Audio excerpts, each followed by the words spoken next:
కానీ స్వామీజీ భావన ఏంటంటే మన దగ్గర పనిచేసే ప్రతి వ్యక్తి కూడా నేనెంతో వాడు అంతే, దేంట్లో భగవంతుని కృపని పొందడంలో.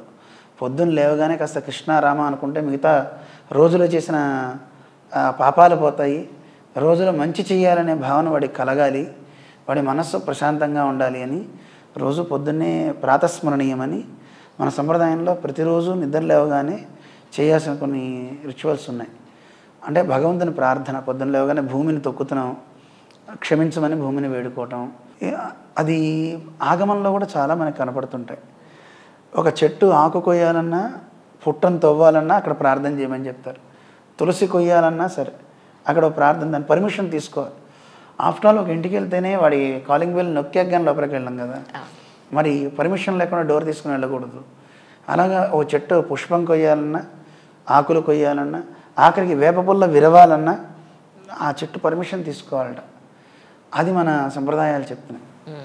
అందరి గొప్పవి కనుక ఒక కృతజ్ఞత, మనకి భూమి నిలవడానికి చోటిస్తుంది, గాలి ప్రకృతి అంతా మనకి ఇస్తుంది కనుక వాటికి వందనం చేయటం ఎలాగా, మన ఇలా ఉనికికి కారణమైన భగవంతుడిని ఎలా ప్రార్థించాలి, గజేంద్రుడిని ఆయన ఎలా రక్షించాడో, ఆయన నామం చెప్తే ఎంత మంచిదో. పొద్దున్న లేవగానే హరి హరి అని 2 అక్షరాలు పలకండి, హరితి అక్షరద్వయం అంటారు. కానీ పొద్దున్న లేవగానే కాఫీతో లేస్తారు తప్ప 2 అక్షరాలు తప్ప హరిస్మరణ ఎవరు కష్టం కదా. అందుకని అవి వీళ్ళకి నేర్పుతున్నారు స్వామీజీ. అయిన తర్వాత మానసిక ప్రశాంతత వస్తుంది, కానీ శారీరక దృఢత్వం ఎవరికీ లేదు కదా. అందుకని శారీరకంగా ప్రతివాడు ఆరోగ్యంగా ఉండాలి. అందుకోసం యోగాభ్యాసం కూడా పెట్టి, ఎందుకంటే అందరూ శారీరకంగా గట్టిగా ఉండాలి, మంచిగా ఉండాలని వాటిని కూడా ఆసనాలు వేయించడం, చిన్న చిన్న కసరత్తులు చేస్తున్నారు. రాకపోతే ఒక భయం కూడా ఉండాలని, అనారోగ్యం ఉంది చెప్పండి, చెప్పలేదు చిన్న వాళ్ళకి ఒక భయం నేర్పేలాగా, దాంతో అందరూ వస్తున్నారు. నయానా భయానా అంటుంటారు కదా, ఆ రకంగా వాళ్ళందరూ వస్తున్నారు. ఇప్పుడు విచిత్రం ఏంటంటే నేను గమనించాను, వాళ్ళతో పాటు పిల్లల్ని తీసుకొస్తున్నారు. వాళ్ళకి ఏ పుస్తకం లేదు పిల్లలకి, వాళ్ళు వచ్చి అలా కూర్చుంటున్నారు. అది వాళ్ళకి కంఠోపాఠం అయిపోయింది, వాళ్ళకు అవి వచ్చేసినాయి. దాంతోపాటు ఆసనాలు వాళ్ళు కూడా చేస్తున్నారు, చిన్న పిల్లలు కూడా చేస్తున్నారు. దానివల్ల వాళ్ళకి ఎలా అనిపిస్తుంది, రేపు పొద్దున్న ఎదిగే మొక్కలు కదా అవన్నీ, ఆ పిల్లలు వాళ్ళ మనస్సుల్లో మంచి నాటుతున్నాం. ఇప్పుడు తెలియకుండానే వాళ్ళకి ఇది అలవాటు, అభ్యాసం అయిపోయి జీవితంలో వాడు ఒక గొప్ప దేశానికి మంచి సేవకుడిగా తయారవుతాడు కదా. ముందు వాడికి వాడు కూడా మంచి ఆరోగ్యంగా తయారవుతాడు. అందుకని ఆ ప్రాతస్మరణీయంతో దినం ఆరంభం అవుతుంది. రాగానే మనకంటూ ఒక పెరుమాళ్ళు ఉంటారు, ఆరాధ్య దైవం, ఆ స్వామి ఆరాధన, తర్వాత పారాయణలు, ఇక్కడ ఆలయంలో ఉండే గోష్ఠి కార్యక్రమాలు, ఇంకేముంటే ఆ కార్యక్రమాలన్నీ చూసుకుంటుంటాం. ఎవరైనా వస్తే వాడితో మాట్లాడడము, వాళ్ళకి ఏమైనా ఉంటే చెప్పడము, లేకపోతే ఏదో చిన్న చిన్న ఉపన్యాసాలు, అప్పుడప్పుడు మీలాంటి వాళ్ళు వస్తే ఇంటర్వ్యూస్ అలా చేసి సాయంత్రం మళ్ళీ దినచర్యకి వెళ్ళిపోతుంటాం.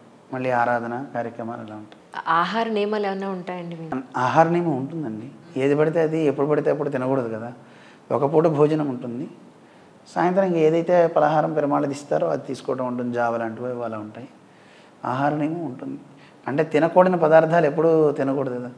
మనస్సుని పాడు చేసే ఉల్లి, వెల్లుల్లి, ములక్కాడ, సొరకాయ, ఇవి గోంగూరలు ఇవి తినరు, ఇవి వాడకూడదు అన్నమాట. అలాగే ఆహార నియమం ఉంటుంది. Right right. కానీ నిజానికి యూత్ అనే ఎంగేజ్లో ఉన్న వాళ్ళకి ఎడ్యుకేషన్ అయిన తర్వాత ఒక ఉద్యోగం అనో, కొంత ఆస్తి సంపాదించుకోవడం అనో, సొసైటీలో కొంత గౌరవ మర్యాదలను, పెళ్ళను, పిల్లలను, ఇలా ఏదో ఉంటుంది కదా. మీకు అవి ఏమీ లేవా నిజంగా సన్యాసాశ్రమం తీసుకునేటప్పటికి? అన్నీ ఉంటాయండి. సంపాదన అంటేనేమో జ్ఞానమే సంపాదన కదా. భగవంతుడు చెప్తే, ఇప్పుడు నహి జ్ఞానేన సదృశం పవిత్రం హే విద్యతే అంటాడు గీతలో స్వామి. నిజమైన సంపద ఏది అంటే జ్ఞానమే కదా.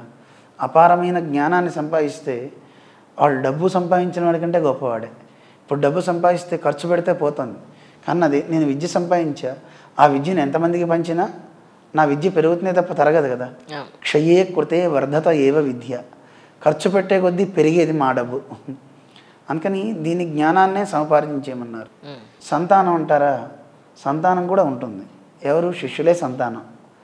ఒకసారి మా జీఆర్ స్వామి వారిని అడిగారు, అమెరికాలో పిల్లలు ఉంటారు కదా, వాళ్ళకి తెలియదు. ఒక ఆయన అడిగారట, వాళ్ళకి స్వామీజీ అని కూడా తెలియదు. మొదట్లో వెళ్ళినప్పుడు అంకుల్ ఆంటీ ఏరి అని అడిగారు, మీ వైఫ్ పేరు ఏమిటి అని అడిగారు. అడిగితే స్వామి తడుకోకుండా శ్రద్ధ అని చెప్పారు స్వామి. ఓకే. ఎందుకంటే వేదమే చెప్పింది శ్రద్ధ పత్ని. భార్య మనిషికి ఉండాలి, ప్రతి మనిషికి ఉండాలి. ఆ భార్య ఎవరికి, ఒక్కొక్కళ్ళు భార్య కింద వేరే వాళ్ళని ఏమన్నా పెట్టుకున్నా మనిషికి భార్య ఎవరు అంటే శ్రద్ధే. భార్య కావచ్చు భర్త కావచ్చు, వాడికి ఉండే శ్రద్ధే కదా. దీక్షా పత్ని శ్రద్ధా పత్ని అని చెప్తుంటారు. ఇప్పుడు ఇంకోటి కూడా, వినాయకుడికి 2 భార్యలు ఉన్నారు కదా, 2 భార్యలు కూడా ఉండాలి. ఎవరెవరు? వినాయకుడి భార్య. మనిషికి బుద్ధి ఉంటే సిద్ధి కలుగుతుంది. బుద్ధి లేని వాళ్ళు పొద్దున్న లేస్తే చాలా మంది కనబడుతూ ఉంటారండి కదండి. నిజంగా. అందుకని సిద్ధి ఉన్నవాడికి బుద్ధి కలుగుతుంది, బుద్ధి ఉంటే సిద్ధి కలుగుతుంది. అందుకని ప్రతి మనిషికి ఈ 2 ఉండాలి. ఇంకోటి కూడా చెప్తారు, ఒక కవి చాలా అందంగా చెప్తాడు. ఆ కవి పాపం అతనికి వివాహం కాల, ఎవరు పెళ్లి చేసుకోవాలి, డబ్బు లేదని. ఆయన ఓ సన్యాసి అనుకోండి. మీకు ఎంతమంది అని భార్యలని అడిగారట. 2 అని చెప్పారట. ఓర్ని నీకు తినటానికి తిండి లేదు, 2 భార్యలు ఎందుకురా అన్నట్ట. ఎవరా 2 అన్నట్ట. అప్పుడు ఆయన చెప్పాడు, నాకు 2 భార్యలు ఉన్నారు, వాళ్ళు ఎవరెవరు అంటే దురాశ దుర్దశ చేతి. ఒకటి దురాశ, 2 దుర్దశ. అదేమిటండి అంటే మామూలుగా వాళ్ళిద్దరు ఏది కనపట్టలేదంటే దురాశ అనేది నన్ను వదిలిపెట్టి ముందుకు వెళ్ళిపోతూ ఉంటుంది. దుర్దశ మాం నముంచతి. దుర్దశ అనేది నన్ను వదిలిపెట్టదు, నన్ను ముంచుతూ ఉంటుంది. వీడికి ఆశలు ఎక్కువ, అది కొందాం ఇది కొందాం అని. వీడా కొనలేడు, ఏం చేయలేడు, సాధించలేడు. అందువల్ల ఆశ అనే భార్య పురతో యాతి, ముందు వెళ్ళిపోతూ ఉంటుంది. ఆశ మనిషితో ఉండదు కదా, వాడికంటే ముందు వెళ్ళిపోతుంటుంది. రెండో దుర్దశ అని ఇంకో భార్య ఉంది, అది ఎప్పుడూ నన్ను వదిలిపెట్టదు. దుర్దశ అంటే కష్టం. వాడు ఎక్కడ అడుగు పెడితే అక్కడ పతనమే, అక్కడ వడగళ్ళ వాన. అందులో కొంతమందికి అలాంటి భార్యలు 2 ఉంటారు. మనకు కావాల్సినటువంటిది ఏమిటంటే శ్రద్ధ, భక్తి, జ్ఞానం, ఇలాంటివి సంపదలు, ఇలాంటి భార్యలు. అంటే అవన్నీ స్త్రీలింగాల్లో మనం చెప్పుకోవచ్చు కదా, అందుకని అవి కూడా కావాలి.